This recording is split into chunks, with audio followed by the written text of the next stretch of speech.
Welcome to Quick Course Digest. Today, we're going to tackle the big one, the cornerstone of English composition 2, the research paper. We're going to break the whole thing down, step by step, from that very first flicker of an idea all the way to that final polished draft. Look, if the thought of a huge writing project feels a little intimidating, don't worry, you're in the right place. Let's make this whole process make sense. So, here's our game plan. We've got 4 key stages. First, we'll get a handle on what research writing even is. Then we'll get into the fun part, how to actually craft your main idea. After that, it's time to put on our detective hats for the information hunt. And finally, we'll see how to put it all together and polish your paper till it shines. Sound good? Let's jump in. All right, first things first. What do we even mean by research writing? Let's be clear, it's not just summarizing a bunch of facts you found. It's all about building a solid, persuasive argument from the ground up, using real evidence. So that brings up a great question. What's the secret sauce that makes academic writing, academic? What's the real difference between a research paper and, say, a blog post you really care about? Well, it really just comes down to a few key things that give it that intellectual weight. And here they are. Think of these as the 3 pillars holding up any great academic paper. You need a thesis that isn't just common sense, you need credible, rock-solid evidence to support it, and you need formal citation to show everyone exactly where you got your info. Let's break each of these down. Your thesis statement is basically the North Star for your entire paper. It's that one sentence that controls everything. And the most important part, it has to be arguable. It can't be a fact everyone already knows. It has to be a claim that makes your reader pause and think, okay, I'm intrigued. Prove it. So how do you prove it?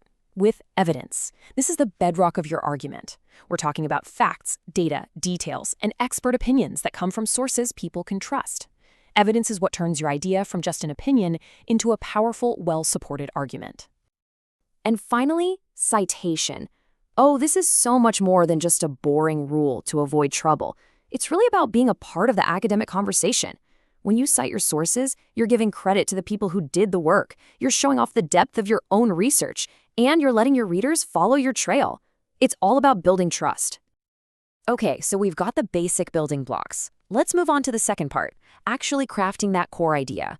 This is where the magic happens, where you take a general topic you're interested in and shape it into a sharp, focused thesis statement that you can actually argue. I really love thinking about this as an idea funnel because it's the perfect picture of what you're doing. You start out super wide with a broad topic, something like American history. Way too big, right?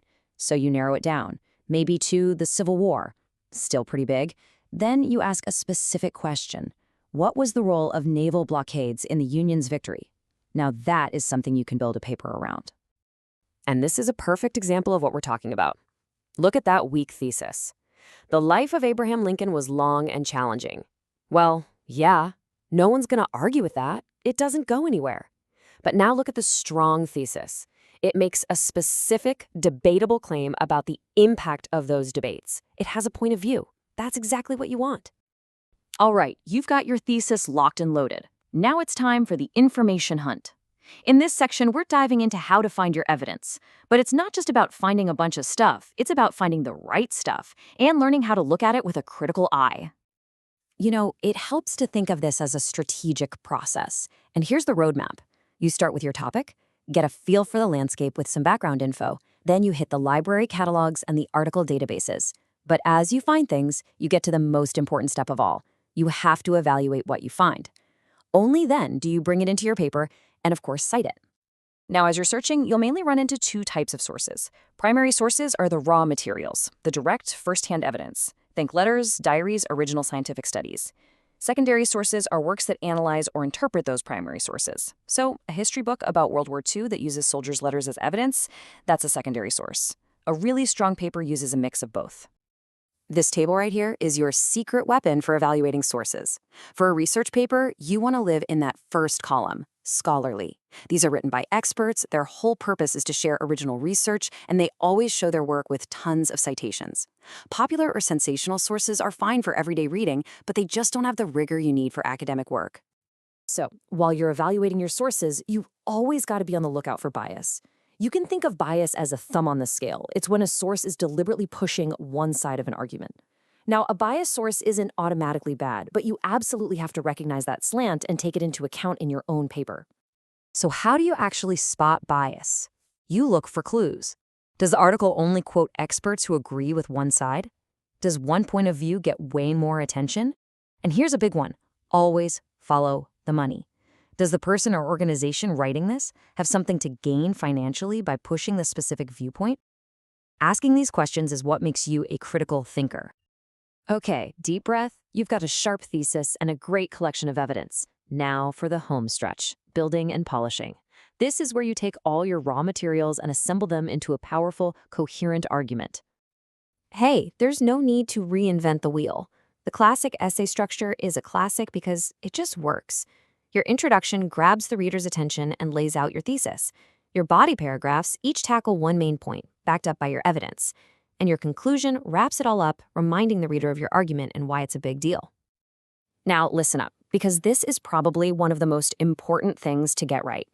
Revising and editing are not the same thing. They are two totally separate jobs. Revising is all about the big picture. Your ideas, your argument, your structure. Editing is the fine-tuning, checking your grammar, polishing sentences. You have to do them separately. Revise first, then edit. And when you get to that editing phase, one of the main villains you're hunting for is wordiness. Just look at this sentence.